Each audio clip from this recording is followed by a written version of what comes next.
Hey everyone, welcome to my channel. तो ये है क्लास 4 की मैथ्स की बुक जिसमें हम करेंगे आज फ्रैक्शन का एक्सरसाइज नंबर 7 और इसमें आज हम वर्ड प्रॉब्लम्स करेंगे।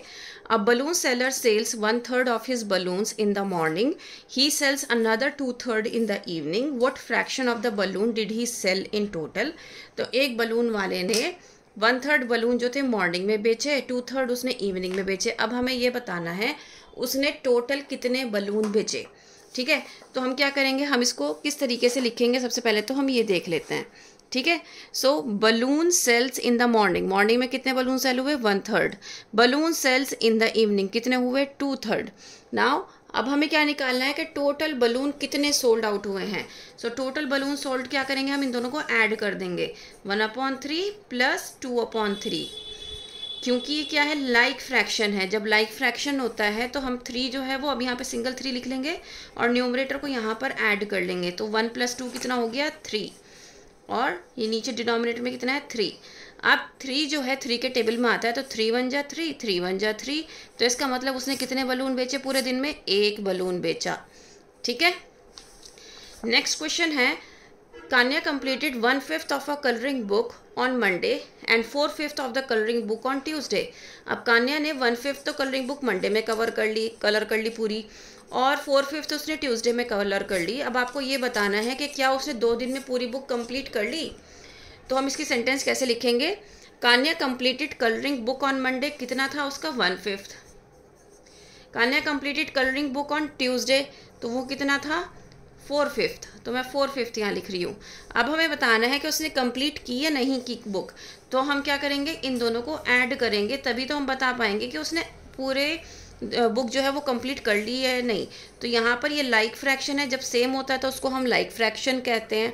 तो ये 5 है। अब मैं यहाँ पर क्या करूँगी, डिनोमिनेटर में 5 लिखूँगी, क्योंकि दोनों ही डिनोमिनेटर सेम है तो मैंने इसलिए यहाँ पर 5 लिखा। एलसीएम 5 आएगा। अब न्यूमरेटर क्या हो जाएगा, 1 + 4 मैं डायरेक्टली ऐड कर दूंगी, तो 1 + 4 क्या हो जाएगा आपका 5/5 आ जाएगा। ठीक है, ये 1 + 4 5 यहाँ लिखा मैंने, और ये 5 डिनोमिनेटर वाला मैंने यहाँ लिखा। अब मैं क्या करूँगी, इसको सिंप्लीफाई करूँगी। सिंप्लीफाई करने का मतलब ये होता है कि मुझे चेक करना होता है कि ये दोनों नंबर कौन से टाइम्स टेबल में आएंगे।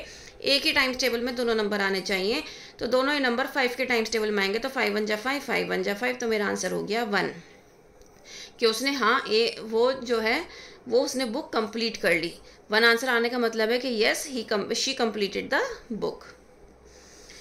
नेक्स्ट क्वेश्चन है, Navya bought 5/4 kg of mangoes, her family ate 1/4 kg, she gave 1/4 kg to her house help and kept the rest in the refrigerator, how much mangoes was kept in the refrigerator. अब उसने क्या किया, नव्या ने कुछ mangoes खरीदे, जिसमें से 1/4 तो फैमिली खा गई, 1/4 हाउस हेल्प को दे दी है। अब कितने बचे ये बताना है जो उसने फ्रिज में रखे हैं। तो हम कैसे लिखेंगे, नव्या बोट मैंगोज कितने 5/4, her family ate 1/4, she gave to house help 1/4। अब हमें क्या निकालना है, लेफ्ट ओवर मैंगोज। वो हम कैसे निकालेंगे, जो खा लिए गए पहले उसको ऐड करते हैं। ठीक है, सो 1 + 4 + 1 + 4 1/4। तो एलसीएम यहाँ पे सेम है ना, तो मैं क्या करूँगी, लाइक फ्रैक्शन होने की वजह से यहाँ पे मैं क्या कर लूँगी, सेम लिखूँगी। 1 + 1 क्या हो गया 2, तो ये 2/4 मैंने अभी आपको बताया था। अब हम क्या करेंगे, सिंप्लीफाई करेंगे। हमें ये चेक करना होगा कि न्यूमरेटर और डिनोमिनेटर दोनों ही कौन से टाइम्स टेबल में आते हैं। तो दोनों 2 के टेबल में आते हैं, 2 × 1 = 2, 2 × 2 = 4। ठीक है, तो ये हो गया आंसर 1/2। ठीक है, अब मैं आंसर 1/2 भी लिख सकती हूँ, या फिर मैं इसको 2/4 भी छोड़ सकती हूँ, क्योंकि ये मेरा फाइनल आंसर नहीं है। तो मैं क्या करूँगी, इसको 2/4 ही छोड़ूंगी, मैं 1/2 में कन्वर्ट नहीं करूँगी, क्योंकि मुझे अपना आंसर अभी लेकर आना है। तो 2/4 मेरा यहाँ निकल गया। अब उसने पूछा है कि कितने बचे हैं। अभी तो हमने खाने वाला पार्ट निकाला ना, कि कितना खाए गए, टोटल कितने थे 5/4 थे ना। तो 5/4 में से जो हमने खा लिए है ना टोटल, उसको माइनस कर दो। अब यहाँ पे लाइक फ्रैक्शन है, तो 4 यहाँ आ जाएगा, 5 - 2 कितना आ जाएगा 3/4। तो आंसर हो गया हमारा 3/4। देखो, अगर मैं इसको यहाँ पे 1/2 में कन्वर्ट कर देती ना, तो मुझे यहाँ पे एलसीएम लेना पड़ता है, वो मेरे लिए मुश्किल हो जाता है, इसलिए मैंने इसको 2/4 में ही रहने दिया। एलसीएम सेम आएगा तो मेरे लिए ईजी हो जाएगा, है ना।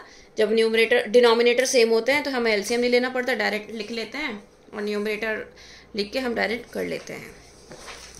नेक्स्ट क्वेश्चन है, Divit always help his mother with her kitchen garden, after coming back from school he water 3/5 of the garden. What fraction of the garden does he still need to water. अब इस question में बच्चा सबसे ज़्यादा confuse होता है. क्यों? अभी तक सारे क्वेश्चन जितने भी किए हैं उसमें 2-2 फ्रैक्शन 3-3 फ्रैक्शन दे रखे थे. यहाँ पर तो सिर्फ एक ही फ्रैक्शन दिया हुआ है और ये भी बताना है कि कितना रहता है. अब वो कैसे बताएंगे भाई? आपको ये पता है उसने कि 3/5 को उसने क्या किया है, पानी दे दिया है. कितना बचा है भाई? गार्डन कितना होगा? एक ही तो होगा, है ना. पूरे गार्डन एक ही तो होगा जिसमें से उसने क्या किया है, 3/5 को वाटर दिया है. तो बचे हुए का बताना है. अब दिए हुए वाटर कितने, उसको वाटर किया उसने 3/5 को. अब कितना रह गया, तो हम जो पूरा है 1 है उसमें से 3/5 को माइनस कर दोगे तो आंसर आ जाएगा ना आपका. तो 1/1 कर दो. ठीक है. अब इसका एलसीएम क्या हो जाएगा? 5. 1 के टेबल में 5 कब आता है? 1 5 जा 5 होता है. अब जब मैं डिनोमिनेटर की मल्टीप्लाई करके चेक कर रही हूँ तो मुझे न्यूमरेटर की भी मल्टीप्लाई करनी पड़ेगी और यहाँ पर आंसर लिखना पड़ेगा. तो 5 1 जा 5 माइनस 5 के टेबल में 5 कब आता है? 5 1 जा 5 होता है. तो मुझे यहाँ पर न्यूमरेटर से भी मल्टीप्लाई करनी पड़ेगी. इसी को हम कहते हैं इक्विवेलेंट फ्रैक्शन, जब हमें सेम नंबर से ऊपर नीचे मल्टीप्लाई करनी होती है.